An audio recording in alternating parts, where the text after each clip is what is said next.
Welcome trainees. मैं Sunil Kumar from रचना विशेष विद्यालय जौनपुर। आज हम चर्चा करेंगे डीएड SCHI सेमेस्टर 4 और थ्योरी पेपर नंबर 10। ठीक है। Family, community and hearing impaired child. Trainees, इस पेपर के अंतर्गत हम आप लोगों को 2.4 पढ़ा चुके हैं और आज हम चर्चा करेंगे 2.5। ठीक है। 2.5 है different concessions offered by the government. ठीक है। ट्रेनीज, इस यूनिट के अंतर्गत दिव्यांगजनों को सरकार के द्वारा विभिन्न प्रकार की छूट दी जाती है, उसके विषय में हम आप लोगों से चर्चा करेंगे। आप लोगों को बताएंगे कि जो दिव्यांगजन हैं उनको सरकार के माध्यम से कौन कौन सी छूट मिलती है और उससे वो क्या लाभ उठा सकते हैं और उन छूट से उनको क्या बेनिफिट्स होता है। ठीक है। दिव्यांगजनों हेतु विभिन्न प्रकार की रियायतें एवं आवश्यकता। सदियों से निःशक्तजनों को दीनहीन एवं दया की दृष्टि से देखा जाता रहा है और धीरे धीरे इनकी जनसंख्या इतनी अधिक हो गई कि इन्हें एक अलग समुदाय के रूप में देखा जा सकता है। परंतु धीरे धीरे बहुत से निःशक्त व्यक्तियों को अवसर मिला और कठिन परिश्रम करके वे समाज में अपनी जगह बना सके। ठीक है। समाज के कुछ लोग एवं इनके शिक्षण, प्रशिक्षण एवं पुनर्वास कार्य में लगे व्यवसायिकों को महसूस हुआ कि यदि इन्हें अवसर प्रदान किया जाए तो ये पढ़ लिख कर आत्मनिर्भर बन सकते हैं। इसी क्रम में भारत सरकार का ध्यान इस तरफ आकर्षित किया गया और वर्ष 1995 में दिव्यांगजनों के लिए समान अवसर, अधिकारों का संरक्षण एवं पूर्ण भागीदारी के लिए निःशक्तजन अधिनियम बना, जिसके अंतर्गत विभिन्न प्रकार की कल्याणकारी एवं लाभदायक योजनाएं लागू की गईं। ठीक है ट्रेनिज। तो जो दिव्यांगजन हैं इनको शुरू से ही ऐसी दृष्टि से देखा जाता है जिससे इनके जो कार्य करने की क्षमता है वो अपने आप डाउन हो जाता है। इनको दीनहीन की दया दृष्टि से देखा जाता है कि ये कुछ नहीं कर पाएंगे, लेकिन ऐसा नहीं है। अगर इनको समान अवसर मिले तो ये सभी कार्य करके दिखा सकते हैं जो इनकी क्षमता है। ठीक है। और उसमें कुछ ऐसे भी दिव्यांगजन हैं जिन्हें मौका मिला, उन्होंने अपने आप को प्रूव करके दिखाया कि हम कर सकते हैं, क्योंकि हम दिव्यांग हैं और हमारी जो कार्य करने की शक्ति है वो दिव्यांग नहीं है, खाली हम फिजिकली दिव्यांग हैं। ठीक है। लेकिन जो हमारी क्षमता है वो दिव्यांग नहीं हुई है। ठीक है। और वहीं पर कुछ ऐसे दिव्यांगजन हैं जिन्होंने अपने कठिन परिश्रम से अपने आप को साबित किया है। ठीक है। और वो करके दिखाया है जो लोग विश्वास नहीं कर सकते हैं। ठीक है। और इनके लिए जो समाज के बहुत से लोग जो कार्य कर रहे हैं इनके बारे में उन्होंने इनकी शिक्षा दीक्षा कैसे हो, इनको पुनर्वास कैसे किया जाए और इनको व्यवसाय से कैसे जोड़ा जाए, इन सारी बातों पे लोगों ने काम किया और उसके माध्यम से ये जो दिव्यांगजन हैं आत्मनिर्भर बन सके और इनसे संबंधित एक कानून बना। वो कानून है PWD एक्ट 1995। ठीक है, उसमें इनके समान अवसर, अधिकारों का पूर्ण संरक्षण एवं संपूर्ण या पूर्ण भागीदारी के विषय में चर्चा हुआ।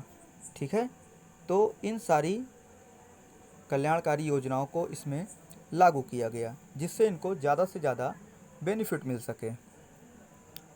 ये नियम एवं कार्यक्रम उनके शिक्षण, प्रशिक्षण, रोजगार तथा जीवन यापन में सहायता पहुंचाते हैं। इन योजनाओं को ग्रामीण स्तर तक क्रियान्वित कर निःशक्तजनों को लाभ पहुंचाने के लिए प्रत्येक जिले में विकलांग कल्याण विभाग कार्य कर रहा है। ठीक है, तो जो योजनाएं लागू हुई उनसे संबंधित, ठीक है, उनके शिक्षण, प्रशिक्षण, रोजगार, कैसे रोजगार करें, इनका जीवन यापन कैसे हो, ठीक है ना, इन नियमों के माध्यम से इनके इन सारी चीज़ों में शिक्षा, प्रशिक्षण, रोजगार, जीवन यापन में सहायता पहुंचती है, इनको ज़्यादा आसान हो जाता है। ठीक है, और इन योजनाओं को गांव लेवल पर या गांव में कैसे किया जाए, कैसे क्रियान्वित किया जाए, ठीक है, उसके लिए और इन योजनाओं के माध्यम से जो गांव में दिव्यांग रह रहे हैं उनको कैसे लाभ पहुंचाया जाए, उसको ध्यान में रखकर ज़िले में विकलांग कल्याण विभाग अपना कार्य कर रहा है। समय समय पर जो योजनाएं आती हैं वो इन लोगों तक पहुंचाया जाता है और ज़्यादा से ज़्यादा ये लोग उसका लाभ उठाते हैं। देखा जाए तो दिव्यांगजनों के लिए विभिन्न छूट एवं लाभकारी योजनाओं के विषय में जागरूकता का अत्यंत अभाव है। ठीक है, तो क्योंकि जो ज़्यादातर दिव्यांग बच्चे हैं वो गांव में पाए जाते हैं और गांव में जो योजनाएं हैं इनसे संबंधित वो इनके पास तक काफ़ी देरी से पहुंचती है और जिससे इनको दिक्कत का सामना करना पड़ता है और किसी न किसी वजह से, जैसे या जानकारी ना होने के वजह से इन लोगों को जो योजना है वो उसका समय पे लाभ नहीं मिल पाता है। अगर सही जानकारी है तो इनको समय समय पर अगर इनको जानकारी दी जाती है तो जो दिव्यांगजन है उसको अपना टाइमली उसका बेनिफिट ले सकते हैं और जानकारी के अभाव में ये लोग सरकार के द्वारा जो नियम लागू किया जाता है उससे वंचित रह जाते हैं। अतः प्रस्तुत की जा रही रियायतें एवं सुविधाएं निम्नलिखित हैं।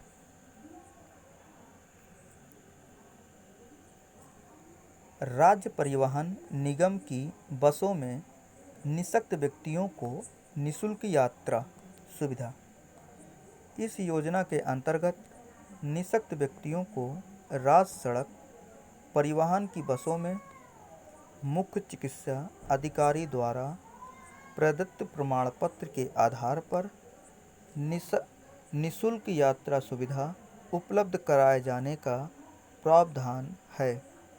इसके साथ ही गंभीर रूप से निःशक्त व्यक्तियों के एक सहयोगी को भी उनके साथ निःशुल्क यात्रा सुविधा उपलब्ध किए जाने का प्रावधान है। इस योजना की पुनरीक्षित नियमावली प्रख्यात कर दी गई है। ठीक है, जिसके अंतर्गत निःशुल्क यात्रा हेतु निःशक्त व्यक्तियों की आय सीमा, यात्रा सीमा एवं यात्रा के संबंध में टिकट इत्यादि की व्यवस्था समाप्त कर दी गई है। ठीक है ट्रेनिज, तो इसके अंतर्गत जो परिवहन से संबंधित जो छूट है तो राज्य सरकार इनको परिवहन में छूट दी है। और छूट कैसे मिलेगी? इनको अपने ज़िले पर मुख्य चिकित्सा अधिकारी से एक विकलांग प्रमाण पत्र बनवाना होता है। उसके माध्यम से ये जो हैं राज्य की जो परिवहन बसें हैं उनमें इनको छूट मिलता है। और वहीं पर अगर किसी दिव्यांगजन का 80% से ऊपर है तो उसको और उसके साथ जो एक सहायक है उसको भी फ्री में यात्रा करने का मौका मिलता है। ठीक है, छूट मिलती है। ठीक है। निःशक्त व्यक्तियों के पुनर्वास हेतु दुकान निर्माण योजना स्वरोजगार को बढ़ावा देने एवं निःशक्त व्यक्तियों के पुनर्वास हेतु विभाग द्वारा दुकान निर्माण योजना आरंभ की गई है। इस योजना के अंतर्गत निःशक्त व्यक्तियों के स्वरोजगार हेतु रुपये 20,000 की धनराशि उपलब्ध कराई जाती है, जिसमें रुपये 15,000 का 4% सूक्ष्म ब्याज दर पर ऋण तथा 5,000 अनुदान के रूप में दिया जाता है। इस योजना के अंतर्गत वर्ष 1999 में रुपये 10 लाख का प्रावधान था। सरकारी सेवा में निःशक्त व्यक्तियों के आरक्षण की व्यवस्था। अभी तक सरकारी सेवाओं में निःशक्त जनों के लिए 3% का आरक्षण था। निःशक्त जन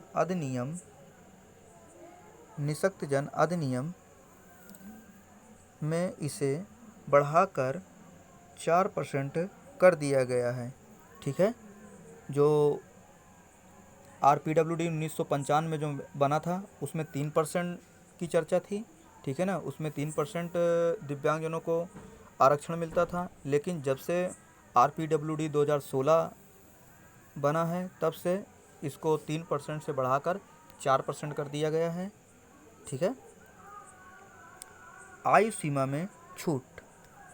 PWD उम्मीदवारों को आरक्षण नीति के हिस्से के रूप में छूट प्रदान की जाती है।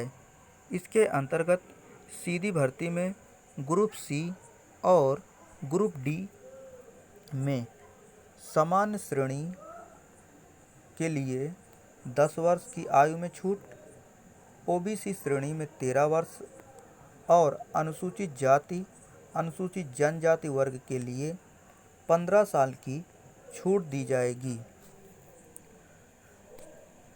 ग्रुप A और B के पदों के लिए PWD उम्मीदवारों को समान श्रेणी के लिए 5 वर्ष आयु में छूट, OBC श्रेणी में 8 वर्ष और अनुसूचित जाति अनुसूचित जनजाति वर्ग के लिए 10 वर्ष की छूट दी जाएगी। परीक्षा शुल्क आवेदन शुल्क के भुगतान से छूट। PWD के अभ्यर्थी दावा कर सकते हैं कि एक और छूट परीक्षा या आवेदन शुल्क के भुगतान से छूट है। विकलांग व्यक्तियों को सरकारी नौकरी के लिए SSC या UPSC द्वारा आयोजित प्रतियोगी भर्ती परीक्षा के लिए आवेदन शुल्क का भुगतान करने से छूट दी गई है। हालांकि इस छूट की तलाश करने वाले PWD उम्मीदवारों को परीक्षा संचालन प्राधिकरण द्वारा अपेक्षित विकलांगता प्रमाण पत्र प्रस्तुत करना पड़ सकता है। ठीक है। तो इसमें 2 परीक्षाओं में छूट दी गई है, SSC और UPSC। ठीक है। तो इसमें आपको छूट कैसे मिलेगी? तो आपको जो परीक्षा संचालन प्राधिकरण है वहाँ पर आपको अपना विकलांगता प्रमाण पत्र प्रस्तुत करना पड़ेगा और उसी के माध्यम से आपको परीक्षा में छूट दी जाएगी। ठीक है, परीक्षा की जो शुल्क है, आवेदन शुल्क है, उसमें आपको छूट दिया जाएगा। ठीक है। रेल यात्रा सुविधा। रेल मंत्रालय भारत सरकार द्वारा निःशक्त व्यक्तियों को रेल यात्रा हेतु किराए में 75% छूट प्रदान की जाती है एवं उनके साथ एक सहायक को भी उपरोक्त छूट के साथ यात्रा करने की सुविधा है। हवाई सेवा में छूट। हवाई यात्रा के लिए निःशक्त व्यक्तियों को 50% छूट के साथ यात्रा की सुविधा प्रदान की जाती है। इसमें उनके सहायक को किसी प्रकार की कोई छूट न देने का प्रावधान है। परिवहन हेतु सुविधा।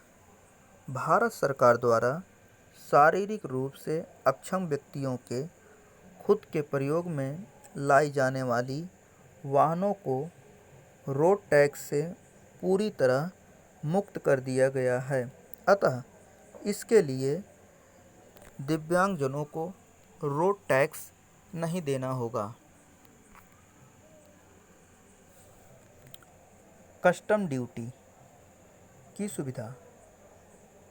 भारत सरकार ने विदेशों से आयातित उपकरण जो दिव्यांगजनों द्वारा प्रयोग में लाई जाती है, उन वस्तुओं को पूरी तरह कर मुक्त कर दिया गया है।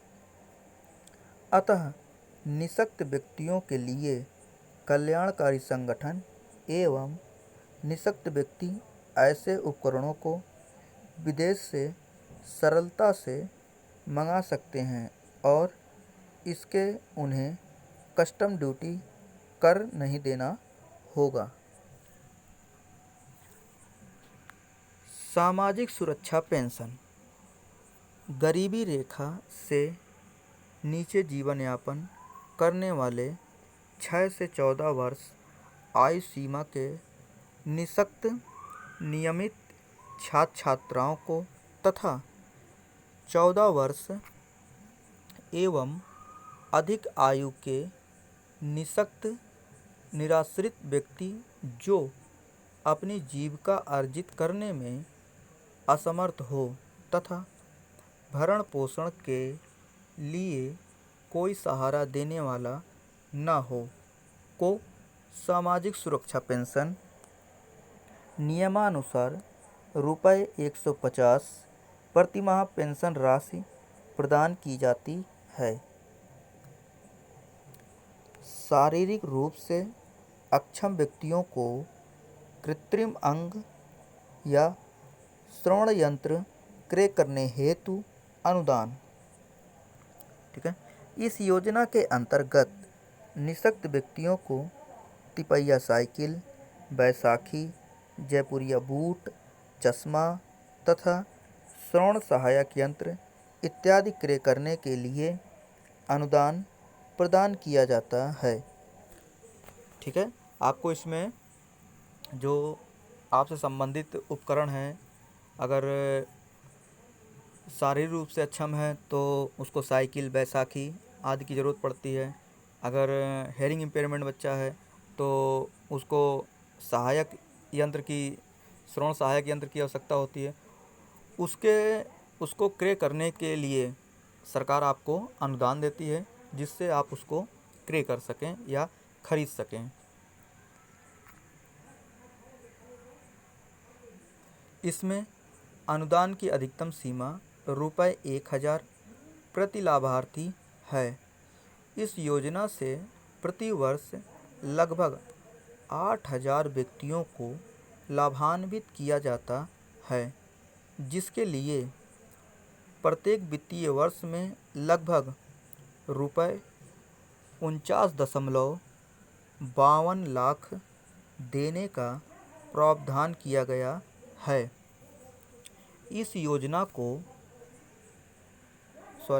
इस परियोजना में लाभान्वित होने हेतु लाभार्थी की मासिक आय ₹2000 निर्धारित की गई है।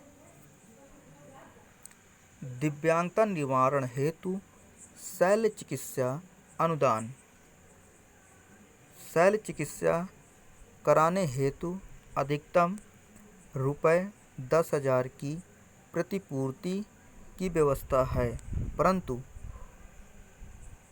कोक्लियर इम्प्लांट सर्जरी के अनुदान की अधिकतम सीमा ₹60,000 प्रति लाभार्थी है। ठीक है, अगर आप दिव्यांगता संबंधित शल्य चिकित्सा कराना चाहते हैं तो उससे संबंधित सरकार जो है आपको 10,000, और अगर कोक्लियर इम्प्लांट कराना चाहते हैं तो उससे संबंधित उसके लिए आपको 60,000 रुपये सरकार आपको देती है, जिससे आप अपना जो इलाज है उसको अच्छी तरीके से करा सकें। ठीक है,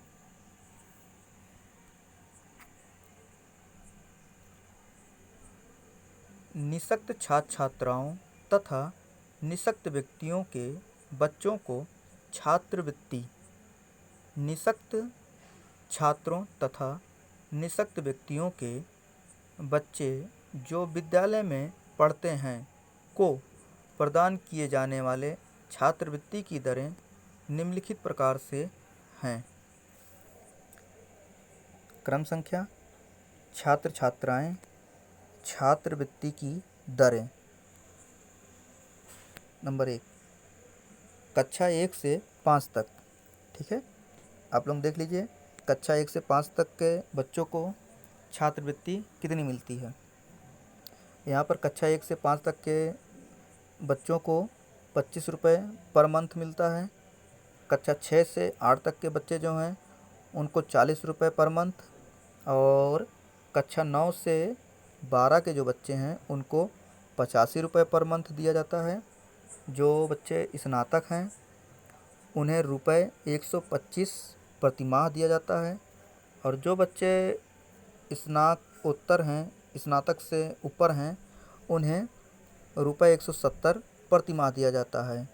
और जो अन्य पाठ्यक्रम हेतु अध्ययनरत हैं बच्चे, उन्हें उनको भी 170 रुपये प्रति माह दिया जा रहा है। ठीक है, और यहाँ पर प्राइवेट संपत्ति में छूट।